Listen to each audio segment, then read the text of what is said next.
today, pure. Portage positivity into perpetuity. We're all okay. We're all taking care of each other in our building. Now, over at Greenspire, just several hundred feet from me, the owner's preparing to get ready to repair that. Folks, we do have a breaking situation. Kalamazoo County officials are giving a live update. We'll take a listen. Absolutely no fatalities, and the 8 people that went to the hospital, it was for minor injuries. We do have over 100 families that have been removed from their houses as we've gone door to door and found that the damage is so extensive that people can no longer live there. We are trying to address those needs, and we encourage anyone to call 211 to seek immediate housing. We have 2 churches in Portage that are not at capacity that are willing to house people, and we also have the Portage Zhang Senior Center, which we are willing to open our doors as well. Tomorrow, we are praying for a return to power. We have many traffic lights that are not working because there are simply no power, and we have 5 others that are damaged. That will help the flow of traffic. We are also going to focus on removing large tree debris. We have got them off the roads, but they are piled high in many neighborhoods. So for safety and visibility, our crews will be removing this lumber. We ask that you separate any building materials that you have from the natural debris, because ultimately they will be ground up and made into wood chips. The only park that we have closed is our true gem, which is Celery Flats. A lot of this is due to damage to the buildings from the large falling trees. We will be working at that, as well as making sure all of our trails are open for the public to relax and to enjoy the nature as we proceed with our healing. We've had many people want to volunteer to help. We were very concerned today with any organized effort of volunteers because we did not know how many power lines were active and we didn't know how many gas leaks were out there. So immediately after this press conference, there will be a Facebook post and media post that will tell you how you and your organization might come to help the aid in a more organized way. We are grateful for the businesses that have supported our entire public safety with food and water for today and all of last night. We also have people that may have finances that they would like to contribute to this rebuilding effort. And the Kalamazoo Foundation has graciously offered to set up a fund dedicated solely for this purpose. And again, that will be posted on our Facebook immediately following this press conference. I would like to thank everyone who has reached out to myself and to the citizens of Portage from across the world. It means a tremendous amount. I would like to thank the Sheriff's Office in the county, as well as Kalamazoo City Police Force, MDOT, Vicksburg, and every single fire department in our county came to our aid last night, not really knowing if we were going to have fires that we would need assistance with, in addition to Van Buren County and Battle Creek, or Matawan and Van Buren, that's where I'm from, and Battle Creek. They also sent fire units. So we are grateful for the outpouring of support to our community and to our citizens. And again, we thank you for helping raise this issue in the eyes of the public. Thank you.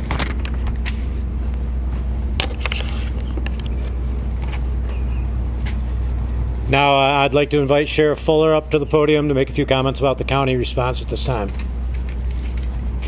Thank you. So we were, excuse me, I'm sorry.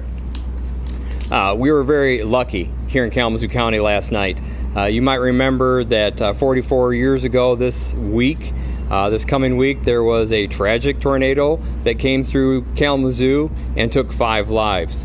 Last night's event, well, I believe, was even larger, and many people talked about being prepared last night because they were listening to the television stations, they were alerted by friends, apps on their phones. A lot of people heard the Portage sirens, even out into Pavilion Township, where we spent a lot of time last night. We know that there are easily thousands of trees down right now, and it's taken a lot of effort. In the crowd amongst you right now, I can say that there are so many partners that stepped up and really helped everybody. The law enforcement community was side by side in all these different events. The fire community, even reaching over into, like the mayor said, Battle Creek. Michigan State Police were out here taking care of people, helping anywhere they could. I got to mention that we have the American Red Cross on scene, Salvation Army on scene. We are looking for housing for many people. I would say between Portage and the township of Pavilion, given Pavilion Estates destruction, there are several people that are needing places to stay. So we're working on that. I gotta say thank you to Consumer Energy for being on the scene immediately, side by side, working with the emergency operations teams to know where people were going, where they were needed, and what gas needed to be shut off where. On top of that, AT&T FirstNet set up a system that brought up more towers and was able to help everyone using their cell phones to make sure that they were able to connect with families and to make sure emergency services were able to talk amongst each other with our radios and all of the cameras that we use those systems. So ultimately, again, 44 years ago, we had a much more tragic event come through and caused 5 lives to go. Last night, because our community is working hard together all the time, and because they were paying attention last night and hearing the alerts, lives were saved. We heard more than one story where the people said, we just got out of there. Or we were taking cover in the bathroom because the house was taken off its foundation, and they are safe because of their actions. All of those things were successes. One of the things I saw on my way here, there's a lot of traffic congestion, and I understand why, because there's a lot of roads closed. But one of the vehicles I saw on my way here, I was sitting behind a vehicle, and their license plate was Rise Above. I thought, how perfect was that on a day like today? Rise Above is the message that I think everybody can take away from this. Kalamazoo County, Portage, the city, all of these agencies are working together, and we're going to work with our communities to make sure that we rise above. Thank you. Thanks, Sheriff. Thank you very much, Sheriff. And the Sheriff did mention our power utility and our gas utility here in Portage is Consumers Energy. And next we have Chris Laird to make some comments from that perspective. Mr. Laird. Thank you very much. Again, Chris Laird, Vice President of Electric Operations at Consumers Energy. First off, I just want to say thank you to the public. We appreciate your patience as we work through this together to restore power to our communities. I really want to say thank you to all the public safety officials, all the county leaders, city leaders as we work through this and the great communication that's going on, as well as all the news stations to be able to communicate important messages to the customers as we work through restoration. So the storm and multiple tornadoes that swept through the region Tuesday really caused a lot of havoc for us. We're having challenges getting down roads with all the trees that are down, and we've had to mobilize quickly. We do have 160 electric line crews that are in the region right now working 24/7 to restore power, as well as 70 gas crews that are out to respond to those emergencies as well. We've identified, have damage assessment out, looked at every mile of line. We know all of the counts that we have, over 200 broken poles on the system right now. We have over 100 forestry crews supporting our restoration efforts as well as we go forward. So we had about 30,000 total customers out. We have 20,000 remain, so a third have been restored. Our goal is to have the majority on by midnight tonight. We will have customers that go into tomorrow in the hardest hit areas, and we're continuing to work round the clock to make sure that we safely restore power to everybody. As a former line worker, I just want to paint the picture for a minute for you guys. So as tornadoes come through, trees, lines get tangled together. It takes a lot of time and energy to safely take care of that and restore power to folks. So I firsthand been through that. I also am a former firefighter, volunteer firefighter, so I have great appreciation for the work that the men and women and all the organizations across the counties do every day to support these efforts as we go forward. So again, we're going to work around the clock. We're going to attempt to get the majority of folks on tonight. We will have some that go into tomorrow. Thank you very much for your patience as we continue to go forward. It's an all hands on deck approach for us. All the men and women at Consumers Energy are working around the clock. And I want to say a couple other things. Safety is the top priority for us, for all the folks that are standing behind me, and for our communities. You can call and report things to 911. You can also call Consumers Energy at 1-800-477-5050 for electric or gas emergencies, and we will quickly get out and respond. Thank you again.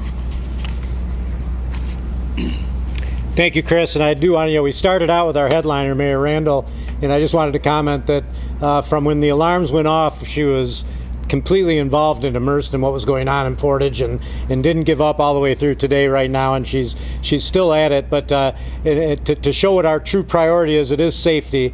And so I want to introduce our Public Safety Director, Nick Armold. Nick? Thank you. Yeah, so just to catch everybody up on what public safety has been doing all last night and throughout the day today, we have up-converted our staffing so that we've been able to check all of the areas that were worst hit. We've double-checked and triple-checked all of those areas to make sure that nobody was trapped in there, nobody was stuck, and that the help that was needed for all of them is getting to them. We have concerns about power lines still down, gas leaks going on, so we're working with Consumers Energy to help them get to where they need to do to fix those things. It's devastating. I took my first ride around there earlier today and saw exactly what everybody was talking about, and it is really hard to comprehend what you see out there.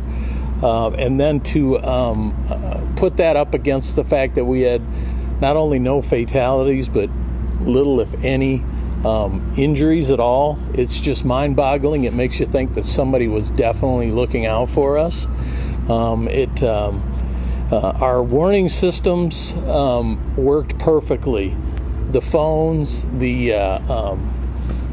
sirens, all of the notifications through media alerted everybody, and I think that's what lent us to where we are today. Yeah, it's very tragic to see the pain on the people who lost their homes, but we will recover from that. We'll help them recover from that, and until everything is set, public safety will be front and center. We'll have people here responding to anything we need to respond to.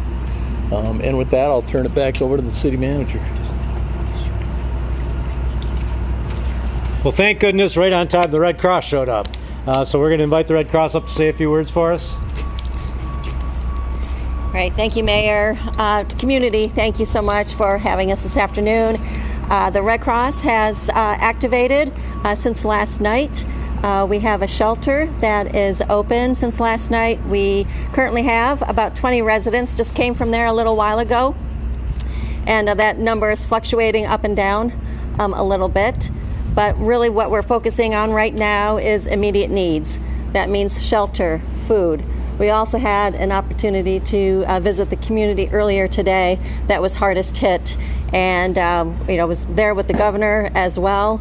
And I just want to reassure the community that the Red Cross is here. We're strong. We've established a disaster response operation, and we're here to support this community. I love this community. I'm a Bronco myself, and just here for whatever support is needed. Your name? Mary Lynn Foster. Mary Lynn Foster, Regional CEO for the American Red Cross here in Michigan. Okay, great. Thank you. Thank you, Mary Lynn. And I do want to just follow up on something that Chief Armold mentioned about everything working the way it's supposed to. Something that also worked is you all. The Fourth Estate was alive and well as the entire event unfolded. I found myself relying on you partially as I was checking up on my detail and making sure I could confirm and verify you were all on the job all night, and I'm sure you're probably just as tired as we are. And with that, I'd like to offer an opportunity for you to ask any questions. I've got the answers right here behind me if I don't have them. I was wondering about, you double-checked all the folks here. We got tens of thousands in Portage. How confident would you say that you are that no one's trapped, no one's stuck, everyone is safe? Yeah, Chief? we're definitely more than confident. We went through the hard-hit areas several times last night, and then redid all of those checks today, both police and fire. We're very confident that everybody has been accounted for, and we're very confident. It was a tight, regimented operation last night. I was honored to watch it unfold here. They had teams of units going through every single neighborhood, boots on the ground, checking every single residence where a person could need help, and we felt very strong that every corner of town was being covered. You guys do a good job coordinating. Mary Lynn and Rick and Pat all talking about folks that need shelter. There's available shelter. Can some of those folks in the pavilion be put in these churches? Can they go to the Red Cross? Can they go now? 100%, but I'll let Mary Lynn answer that. Yes, absolutely. We do have residents from the pavilion, from that community, at our shelter right now, as well as anyone in the community. Even if if you need a small respite, you can come join our attend our shelter free of charge. Even if you just need a drink, a snack, a meal, some place to lay down. Absolutely, it's open to all. And again, no charge. We're happy to provide. Where's that? That's at the Kalamazoo First Assembly of God Church.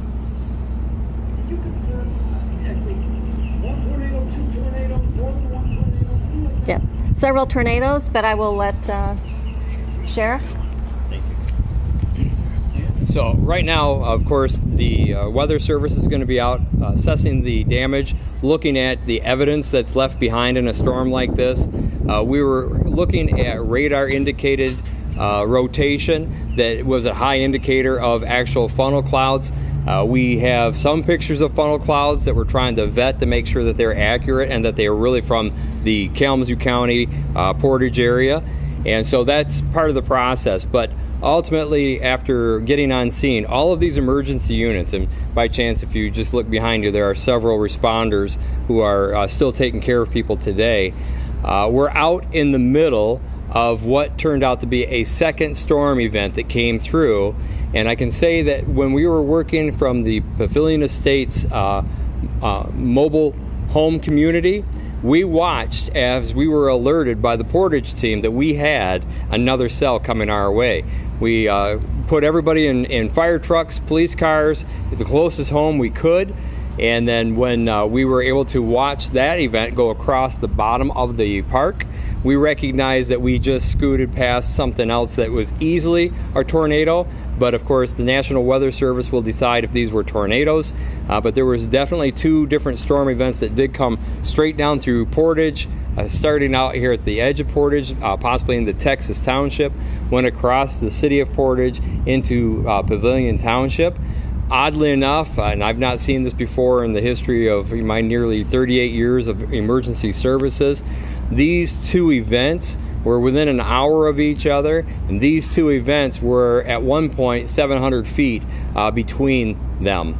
And so that's something that really struck many of the responders last night as we were alerted and as we took cover, that we were shocked to see that such a close window and another storm. And as much as I say a close window, if something like that's going to happen, we normally see that within 15, 20 minutes, maybe a half hour. I believe we were just over an hour or near an hour later when the second event came through. Could you possibly assign a dollar figure to what we're looking at countywide? So right now we're very cautious about that, of course. Just looking here at the City of Portage, and their teams are out there trying to do the same assessments. Watching the drone footage, we recognize that part of the efforts that we all have to work together on is helping, bottom line, the insurance companies, helping the disaster community, and helping the local residents put some value on some of these things. But we have mass destruction.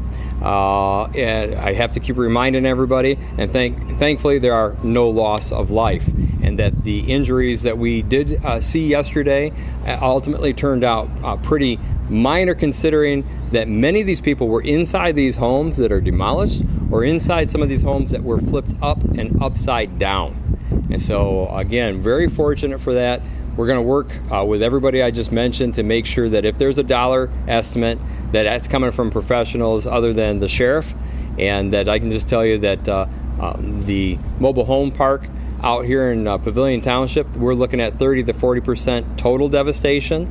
And here in the city, I've been fortunate to watch some of the video that the chief made sure they had, and I would only let them speak to what kind of value they may have already, or what he wants to address reference that. Yeah, I'd give the same answer. We're going to let the people who know what they're doing take a look at everything and make an assessment, and then come up to a conclusion.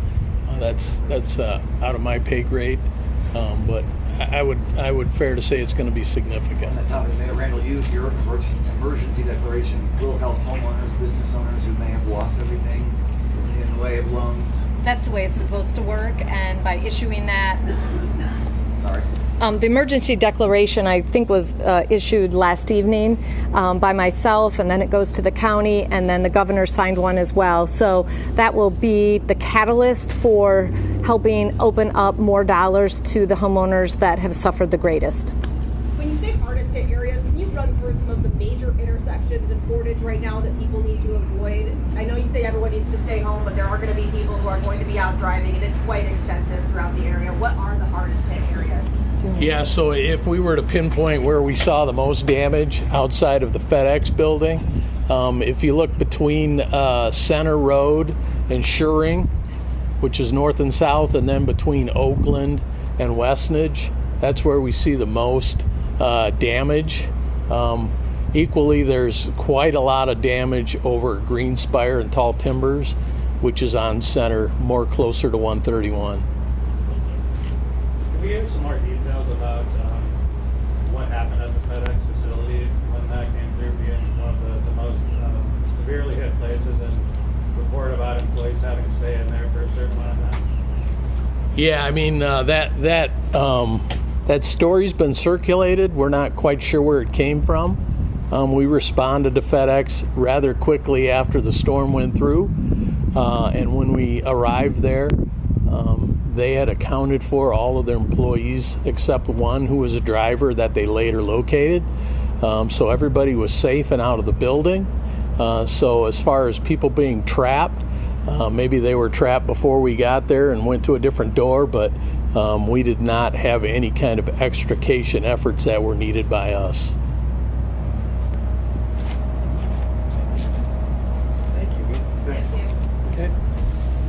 If that's all the questions, I'd like to thank you all for standing in the hot sun for a few minutes, and hope I don't see you all together again anytime soon. All right, you've been listening to city and county leaders there in the Portage and Kalamazoo County area, and the director of public safety for the city of Portage just wrapped up by addressing the FedEx facility where we saw significant damage from that tornado last night. There were unverified reports and rumors that people had been trapped inside of that building with some sort of a casualty event.